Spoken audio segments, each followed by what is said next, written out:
I don't know if you ever seen the movie Warriors. It was like that trying to get home to the Bronx, you know. So after that happened, then they took our equipment. So after that happened, the rest of the guys in the crew were like, nah, it's a fad, let it go. They, you know, that hurt. But I kept on and I connected with a childhood friend named Greg Ski, who was the end of, hooked me up with Kool Herc.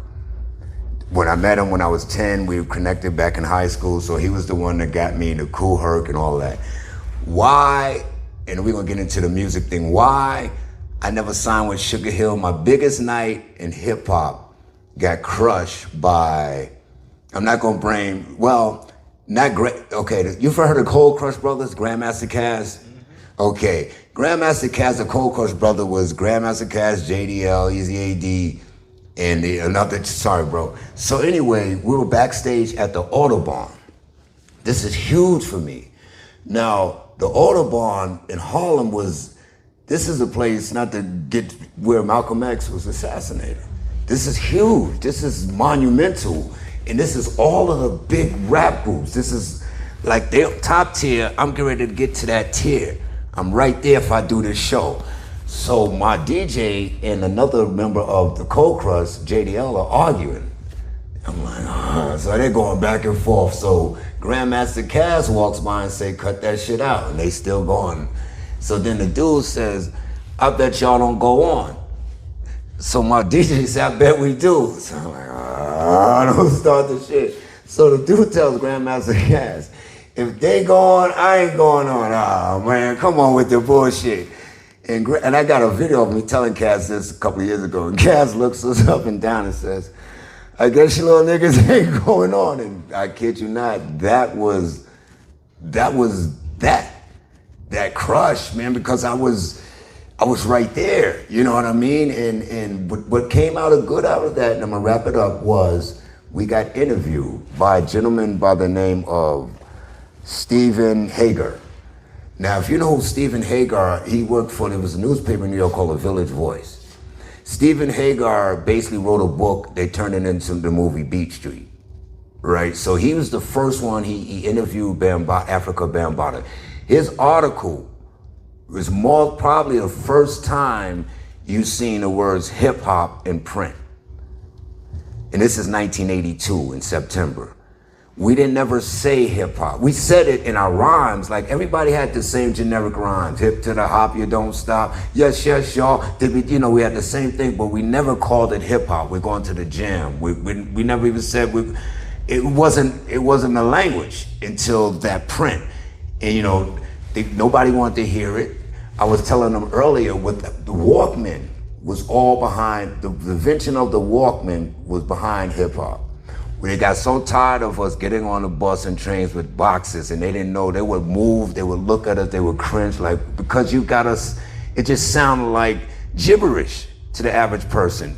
Now, but imagine you never heard something, you just hear a teenager after the guy there, you're like, what the hell? Just throw your hands in the air. You're like, what in the, you know, and we were disrespectful with it because it was loud, we on the bus smoking, so some bright person, Sony, came up with the personal player, and boom, there you have it. So there's a lot of things that hip hop has done, from the fashion. It's not just the rap, the fashion, the way you represent yourself, the self-awareness, the art of it, the graffiti. You don't have to be an artist, you don't have to be a DJ or a rapper. You could just feel that vibe of the culture and enjoy it, knowing you're gonna be accepted.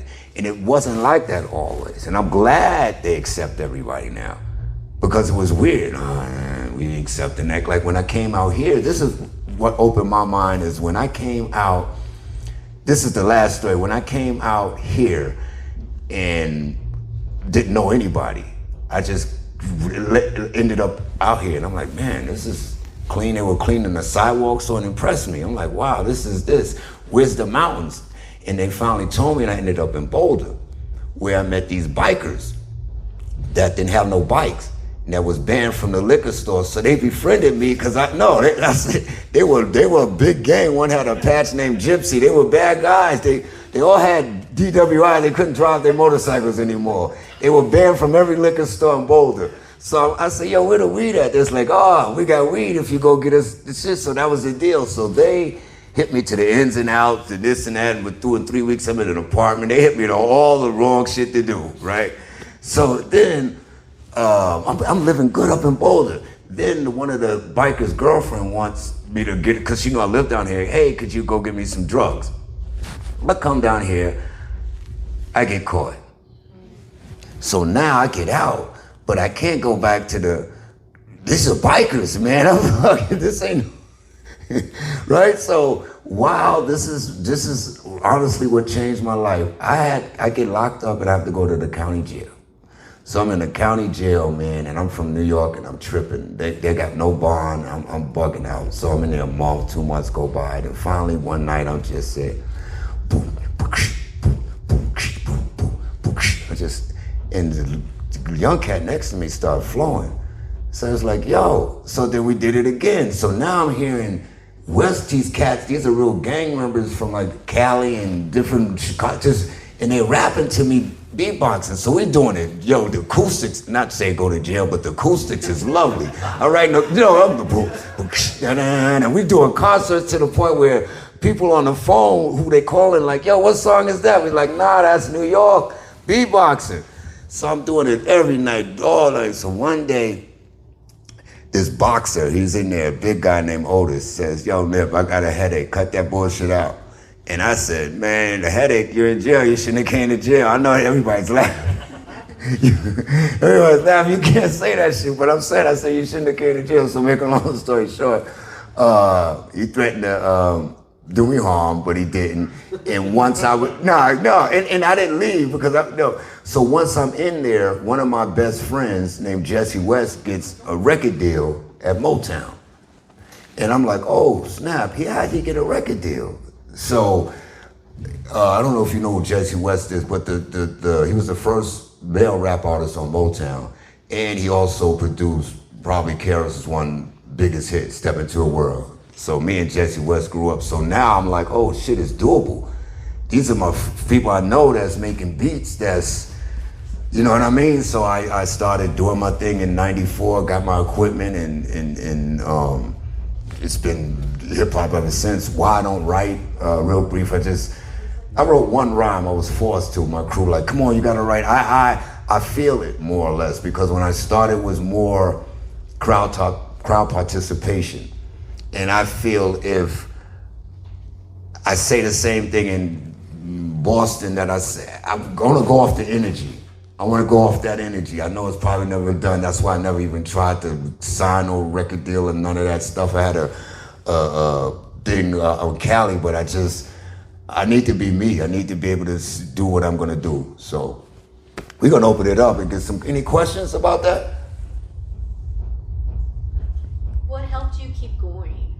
Because you could have given up, right? Yeah. What I think, I think because I'm a musician. That's what I think happened. Because I can't, real talk, I wish I could sing. I can't sing.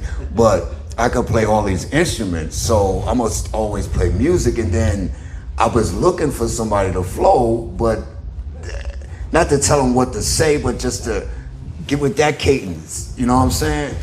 Oh, this is the one. But I just keep going, man, for the love of music and the culture, man. You know, this was right here, you can turn it up. This is probably one of the biggest, to set off to the closing. And then we're gonna do some, I know you gotta, thank you, sir, appreciate it. This was probably one of the biggest, the first song, one of Kool Herc's favorite songs, Give It Up, Turn It Loose. And I was telling them earlier that I performed with James Brown when I was 4 or 5, so it's just, I'm born to be hip hop. Like people say I am so hip hop, and I know it sounds cliche and corny, but every aspect of my whole thing, from graffiti, I could write graffiti, I could beatbox, I could DJ, and I could MC, so I could do every element. You know what I mean? And I'm humble with it. I'm not on that, Colorado's my home. You know what I'm saying? I'm from New York, but Colorado's my home and shit. And they even invited me to do this thing a couple of years ago with all of the New York people, man. And real talk, they knew I was from out of town, And the DJ, the girl, they put me last. I left. I was like, I see what's